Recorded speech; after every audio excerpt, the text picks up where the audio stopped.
Website development. As we all know that the website plays a very important role in the marketing of any company's products.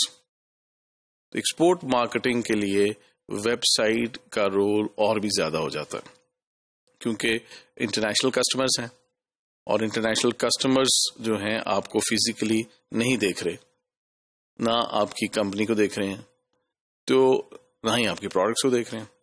تو ان تک پہنچنے کا جو آسان ترین طریقہ ہے وہ ویب سائٹ ہے کہ کمپنی کی اپنی ویب سائٹ ہو جس میں کمپنی اپنا پروفائل دے، کمپنی جو ہے اپنی پروڈکٹس کے متعلق ڈیٹیل دے، پروڈکٹ کی پکچرز دے، اور دوسرے جو اسپیکس ہیں امپورٹنٹ وہ لوگوں تک پہنچائے.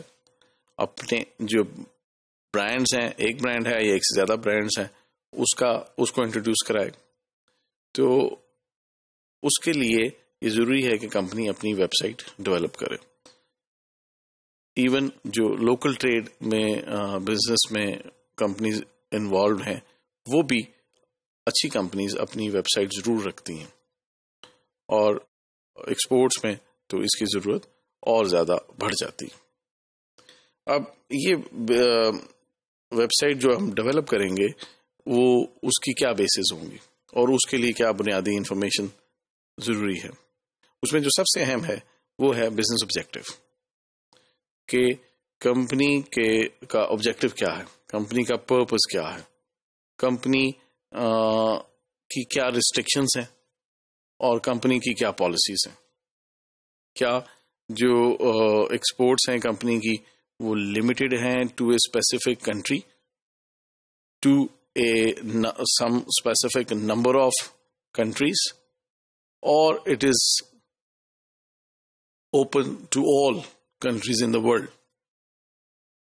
پھر کیا کمپنی جو ہے وہ اپنی پروڈکٹس میں کوئی اڈیپٹیشن کے لیے تیار ہے، یا یہی پروڈکٹس ہیں جو کہ اسٹینڈرڈ پروڈکٹس جو کہ کمپنی ایکسپورٹ کرنا چاہتی ہے دوسرے ممالک کو. اور اگر یہ اوپن ہے ٹو آل تو پھر یہ بھی امپورٹنٹ ہے کہ کن کنٹریز یا کن گروپ آف کنٹریز کے لیے یہ اوپن ہے. اس میں اس کے لیے اس ویب سائٹ میں کچھ بنیادی تبدیلیوں کی ضرورت ہے. مثلا اگر تو آپ کی پروڈکٹ ہیں جو کہ آپ کچھ ایسے ممالک میں بیچنا چاہتے ہیں یا انفارمیشن ایسے لوگوں کو دینا چاہتے ہیں ان ملکوں میں جہاں انگلش بولی جاتی ہے فار ایگزامپل، تو پھر تو آپ کی انگلش میں ویب سائٹ ہے، دیٹس اٹ، دیٹس فائن. لیکن آپ اگر کہتے ہیں جی کہ میرا جو فوکس ہے وہ جرمنی ہے، تو پھر the website have to be in German only. اگر آپ کہتے ہیں کہ نہیں انگلش بھی اور جرمنی بھی، فار ایگزامپل یو کے اینڈ جرمنی، یا اور بہت سارے ممالک جہاں پہ انگلش بولی جاتی ہے، تو پھر اس کو بائی لنگول کریں گے. اور اگر آپ ملٹی نیشنل کمپنیز کی ویب سائٹس دیکھیں تو وہ ملٹی لنگول ہے، یعنی کہ اس میں کئی لینگویجز ہیں so that they could interact with the world at large. یا اس کو ریجنلائز کر دیتے ہیں کہ مختلف ریجنز کی علیحدہ علیحدہ ویب سائٹ ہوتی ہیں. تو یہ ڈپینڈ کرتا ہے کہ بزنس آبجیکٹیوز کیا ہیں.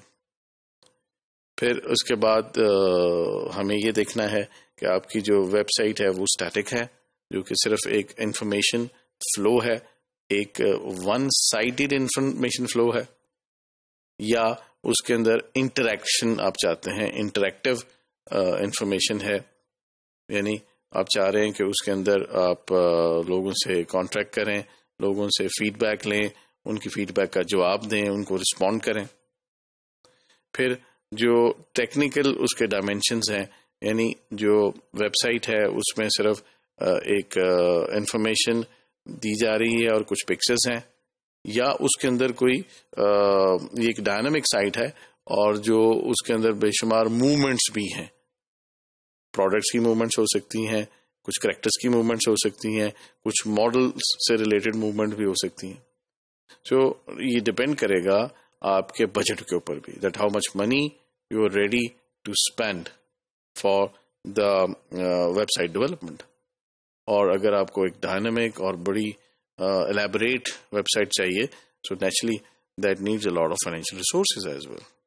So keeping in view the objectives, keeping in view the financial resources, you would decide about the website development of the company, and also get your domain registered as well, so that website remains on the internet.